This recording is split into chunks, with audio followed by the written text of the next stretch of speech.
Greetings, all you adventurers out in the universe. Duuz-Diz-Din, back again with Eden Zero. Previously, the Universe Zero version of Sun Jewel is a much kinder place, despite being overrun by bugs and monsters. While it is still ruled by a despot, it is ruled by the Baron, who, in the previous universe, Madame Kurenai and took all his money and resources. In this universe, we find that Kurenai did not willingly abandon her child. No, she went to get money in return. But she caught the Baron's fancy, and in order to make Kurenai his bride, he threatened the home that Homura was on. Kurenai had no choice but to live in servitude, but took up a position as a defender of the people regardless, using the name of the Punishers for good in this universe instead of ill. We also learned that Valkyrie, who was beheaded because of a mistake Homura made in injuring Creed, the Shogun's son, Homura left in dismay long before Creed was able to get Valkyrie back online because Android, a severed head, is a bit more of a minor major inconvenience. She's kinda in a coma. But by the time Valkyrie came back online, Homura was gone, distressed at her actions causing the apparent death of Valkyrie. So after a visit to Zhao Mei, Valkyrie learned that one day Homura would arrive on Sun Jewel. And so, in this universe, Kurenai and Valkyrie teamed up for the greater good, awaiting the day that Homura would come back to them. And now in the present, thanks to the efforts of the crew of Edens, the Baron and his threat have been put down, much like with Madame Kurenai previously. Again, it's basically easy mode to a certain extent. But now the question becomes, will Homura want to spend more time with her mother and master? Will both Homura and Valkyrie venture on to Eden Zero? Or will Valkyrie stay behind to defend the people? Join me as I find out what happens next. Won't you? Alright, Eden Zero Chapter 235. Over New Etherion. We haven't seen the human Pino in a long time. Not since, Digitalis. Becoming human, that's what Pino's dream is. It's actually been a hot minute since we've heard about Pino's dream. Oh, I got my answer immediately. And with some cheesecake! Mashima is wasting no time on having our dark-skinned beauty in the nude as we pick up in space aboard the Eden Zero, with Valkyrie taking a much-deserved bath in the Spa of Eden. As she relaxes, she says, "The Spa of Eden. It's been 15 years, has it?" Valkyrie is on board at last. All of the Demon King's 4 shining stars have gathered, and the first thing they do is hang out naked? You say that in a way that makes it sound like you've never seen anything Mashima has ever done. Oh wow, and we have Witch, Hermit, and Sister all there too. Kinda surreal. Witch says with a smile, "Welcome home, Valkyrie," while Hermit is bawling, saying, "I'm so glad you're alright." While Sister gets angry, saying, "You big jerk, you were dead in the last world, you know." Valkyrie simply says, "I got the gist of it. It was Rebecca's power that brought your memories from the last world into this one, right?" Rebecca, who is washing herself, says, "Me? Technically it was the Eden Zero's power. Technically, it's also kind of your power, too." Yeah, Hermit says while wiping her eyes, "The power came from Rebecca 20,000 years in the future.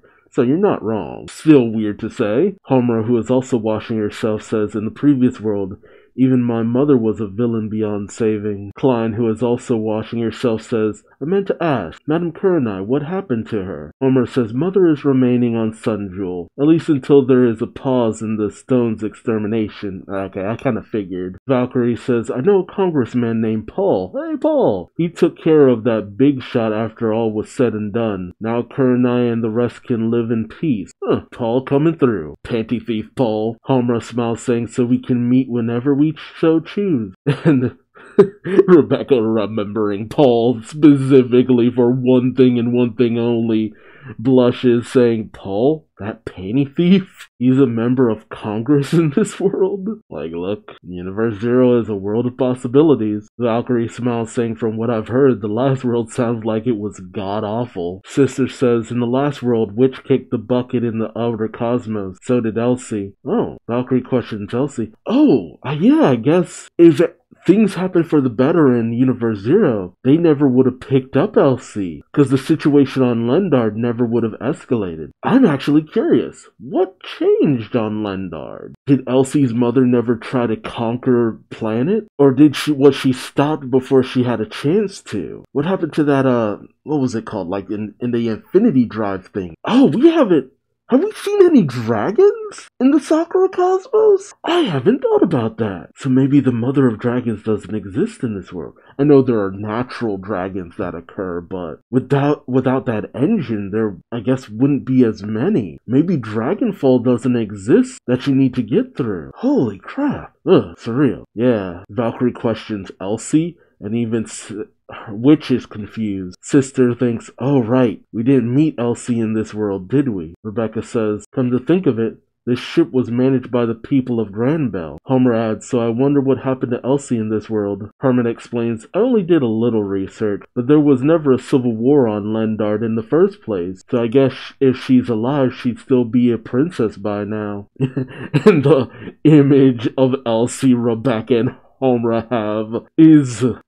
just makes me think of Urza from Fairytale, like the punk princess. Valkyrie says, not sure I get it, but is it something a little different from the last world in this one? Which says, you're a quick learner, Valkyrie.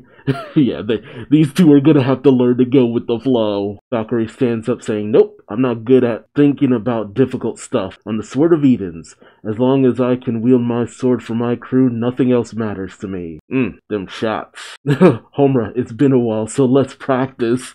Homura jumps up saying, yes, teacher. She finally got that sparring partner she always wanted. Rebecca saying, here? Which then says, oh yes, the best time to stimulate your body's ether is when you are naked. Bullshit. A likely story. You just doing this for the cheesecake. Wait, why am I complaining? Klein then says excitedly, then I will train as well. More cheesecake. Rebecca thinks, when I'm naked. Of course, that's why the bath has components from stimulating ether. In fact, the first time I used my ether gear, flew into the future and went to world number 30. Oh, yeah. Really enough, it was all when she was naked. Freaky. Yeah, she says, I was naked. Although her thought is interrupted as Homura is sent flying into her. Damn. Even more cheesecake. Homura, who is now very suggestively on top of Rebecca, says, I'm sorry, Rebecca. As expected, teacher. But I'm just getting started, she says as she goes running back over. Rebecca is at a loss for words, and suddenly she's handcuffed? Oh god. Yep.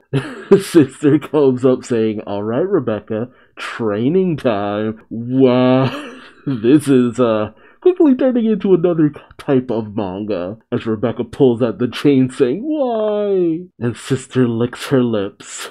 And all you hear is Rebecca scream. Meanwhile, with the boys in the Eden's kitchen, we have Musco, Wise, Jin, Shiki, Happy, and Pino.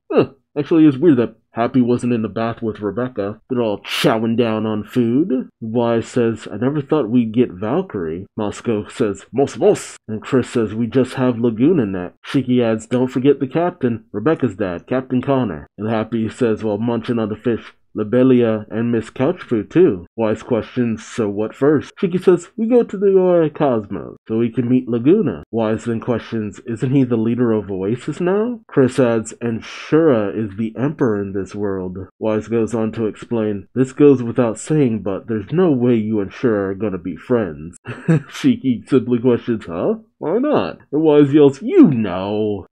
Pino has a bit of a sad look on her face. She then says, everyone, I have something important to say. This catches Shiki off guard, and then she calls up Hermit as well. Valkyrie sees the display saying, hey, that's... Homer explains that is Pino, teacher, which says she is the last android Lord Ziggy constructed, our successor. Klein questions something important, and while Sister is basically torturing Rebecca. She says, "Can it wait?" While Rebecca says, "Somebody help me." Shiki questions, "What is it, Pino?" Pino explains, "I thought I would tell you once all crew members had assembled, but if we are headed to the outer cosmos, then I must tell you now. I am an android that was built to destroy Eden's One." Wait, destroy Eden's One? Is that? I thought her EMP was to... I thought she was supposed to be a failsafe for Ziggy. I guess I misunderstood that moment. Hermit simply says, "I had a feeling that was the case." Sister questions, "But Ziggy's the one who built the one in the first place, right? Why make Pino to destroy a ship he made himself?" Pino explains, "Eden's One was equipped with an ultra-high-performance AI. However, as a result of the AI running away with itself, even Lord Ziggy could not get a handle on it." Rebecca, now freed from her restraint, says, "In the last world, it took over Ziggy's body." I guess, yeah, that would make it a fail-safe for the Eden's One. Because it was Peter was able to override the corruption. Okay, yeah, there we go. There's so many moving parts. I didn't process that. It's just like, oh, okay. That's the way that it was. Pino is the counter for the Eden's One. Klein adds, "and said it would exterminate humankind." Valkyrie says, "For an android to stop that thing, you're a bit puny."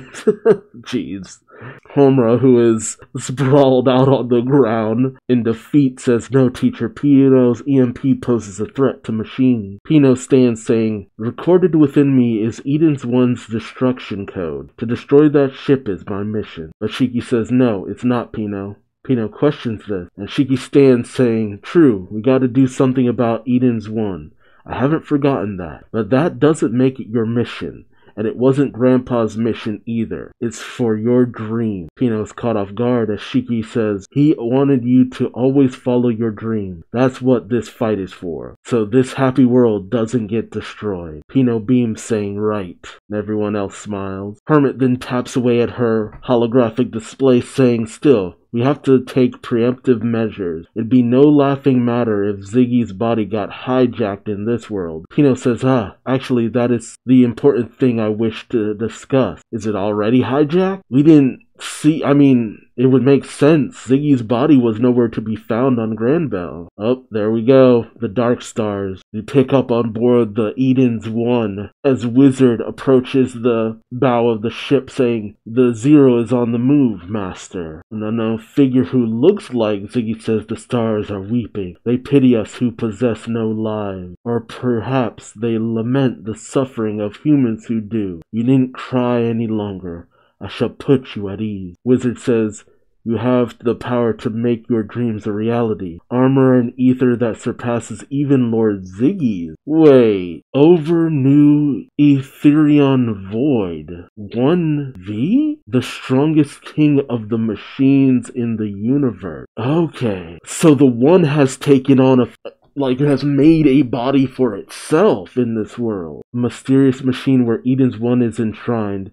Who is this being that transcends even Ziggy? Yeah, that was the one thing about the One. Instead of having Ziggy to fight against it, it must have made itself a body. And with this, maybe its form can do more. It can be more involved in a variety of ways. It would make sense. And why keep controlling Ziggy? Ziggy would just continue to fight against it. So it's basically pulling a Thanos, "Fine, I'll do it myself." That just makes a lot of sense to me. Because everything the One did in Ziggy's body, why not? Take a body of your own. Do it yourself. Or maybe this is Ziggy's body, and the One completely overrode it. Not just taking it on as Ziggy, but now incorporating itself fully. It's weird. In one of the previous universes, the Eden's One was destroyed. And that's how we found Captain Connor just kind of floating in space. I wonder, what was the deal with that universe? We never did find out about it. At least, that would make the most sense to me, though, that this is just the Eden's One having its own humanoid form. But let me know your thoughts in the comment section below, because what else could it be? And there's also the relation between the Dark Stars and the Shining Stars. We never have gotten an explanation for those memories. Also, how are we going to come upon Couchfu and Lobelia? We're heading for Laguna, and Couchfu and Lobelia mainly were in the Sakura Cosmos, so crossing over to the Oi, I don't know. And I can't imagine we're just gonna leave it at Elsie's over in Lendard living her best life and never seeing her again. I mean, I wouldn't be surprised if, like, in this timeline she's married to Justice, but, I wonder. Again, let me know your thoughts. Remember to subscribe for more Eden Zero. And until then, I've been Duuz-Diz-Din, and I hope to see you later. Take care. Bye-bye.